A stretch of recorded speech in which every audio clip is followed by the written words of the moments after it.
ہمارے اس پروگرام میں مولانا بھوپال سے حضرت مولانا مفتی ابوالکلام صاحب دامت برکاتہم تشریف لائے ہیں۔ میں حضرت کا بہت ہی دل کی گہرائیوں سے ممنون و مشکور ہوں۔ حضرت مولانا مفتی ابوالکلام صاحب نوجوان عالم دین ہیں اور خاص طور سے مجھ نالائق کے ساتھ ان کا بہت ہی کرم اور احسان رہتا ہے، میں اس کے حق کو ادا نہیں کر سکتا۔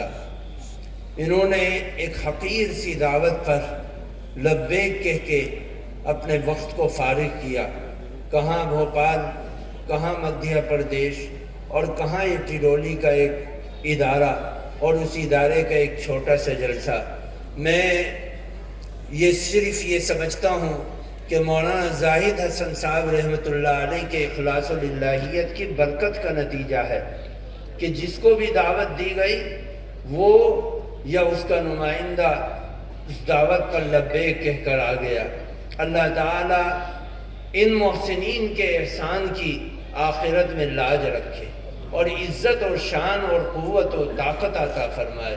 میں مولانا مفتی ابوالکلام صاحب دامت برکاتہم سے دست بستہ عرض کرتا ہوں کہ حضرت تشریف لائیں اور مختصر الفاظ میں چند کلمات ہمارے سامنے پیش فرما کر شکریہ کا موقع عطا